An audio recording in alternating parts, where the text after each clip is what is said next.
Everybody, Schuyler Callihan here on the Mountaineers Now postgame show. West Virginia winning tonight 17-6 over the Pitt Panthers in the Backyard Brawl and moving to 2-1 on the season, dropping the Pitt Panthers to 1-2 with their only win, by the way, coming against Wofford. So before we dive into this one, a quick look at the numbers. West Virginia leaned on the run game in this one for sure, and actually both teams really, as both teams failed to reach 100 yards through the air. Phil Dracovic, 8 of 23 interceptions in this game. They could just not get anything going through the air. That's already been kind of a theme for Pitt this season. And obviously for West Virginia, after Garrett Greene goes down on the second drive of the game, Nico Marchiol comes in, goes 6 of 9 for 60 yards and a touchdown to Cole Taylor. C.J. Donaldson leads the ground game with 102 yards and a touchdown on 18 carries. And Jalen Anderson added 62 yards on 19 carries as well. So a few of those yardage of those yards kind of came off on some of the sacks.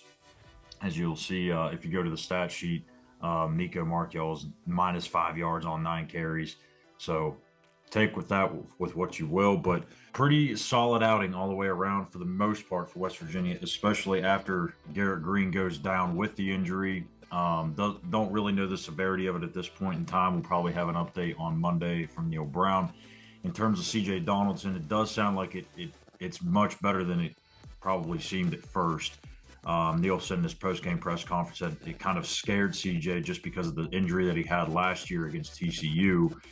And with his situation, it seems like he's okay, should be able to go moving forward. Don't know if that means he'll be able to go against Texas Tech, but at least it doesn't appear to be serious where he's going to miss an extended amount of time. Now, as far as the game goes, I thought West Virginia did a really good job offensively of just kind of sticking to the game plan of being conservative, being safe with their backup quarterback. And I know at times it probably felt a little hard to watch because they're not really throwing the ball downfield. It was a lot of RPO action, a lot of slips and stuff out of the backfield, a lot of screens, not a whole lot beyond the line of scrimmage, but that's what you kind of have to do when your starting quarterback goes down and all of a sudden you have to pivot to plan B out of nowhere.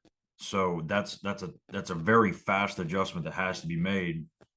But when you have a running game like West Virginia has, you have the offensive line that they have, it makes that adjustment a little bit easier, a little bit smoother. So fortunately, Neil Brown didn't really have to put it in the air all that much because they were able to play really solid defensively. We talked about the pass defense over the last couple of weeks. Hasn't been the sharpest, but they showed out tonight. They confused Phil Dracovic on multiple occasions, dropping into some different disguised looks, not only from the linebackers' perspective, but also the defensive backs as well. So I think they really did a good job of just making the picture really dirty and muddy for Phil. I think he never really got a good read or a good feel for what West Virginia was trying to do. And because of it, they were held to 6 points. Didn't even reach the end zone. So I think really the biggest thing in this game outside of the quick pivot offensively and how they transitioned to that, I think the defense, after allowing Pitt to go all the way down the field, get into the red zone, they hold them to a field goal, and then for them to just go right into straight dominance on defense. You got to give your tip of the hat to the defensive side of the ball for really just kind of allowing the offense to, calm down, run the football, and just play it safe throughout the whole night. So I thought it was a good effort all the way around. Now, what will we see moving forward from West Virginia? I'm not really sure. Obviously, if Nico is going to be starting next week against Texas Tech, then you're going to have to start trying to implementing some sort of a downfield passing game, or else Texas Tech's going to pin their ears back and just send the whole house at those guys in the backfield all night long. So, but in terms of having to do that right in the middle of the game, you kind of expect it, right? So it's not shocking to see that they only threw the ball, was it 9 times with Marchiol? So we'll see. Maybe Garrett Greene comes back, but he wasn't a boot, so I kind of highly doubt that's going to be the case. It looks like that might be a couple of week thing, maybe, but don't want to speculate too much on that. So we'll get an update here soon. But anyways, that'll take care of it for us tonight here on the Mountaineers Now post-game show. We'll be back tomorrow morning on the morning after, further recapping this one, and then just a slight look ahead at next week's game. So now we will take a quick look ahead. On the schedule, West Virginia hosting Texas Tech to close out a 3-game homestand next Saturday at 3:30.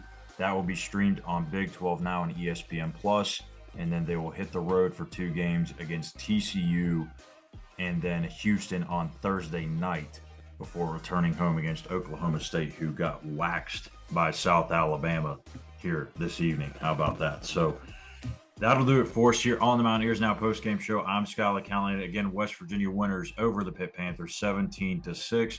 Be sure to hit that subscribe button on YouTube and give us a like at Mountaineers Now. Thank you guys for watching, and take care.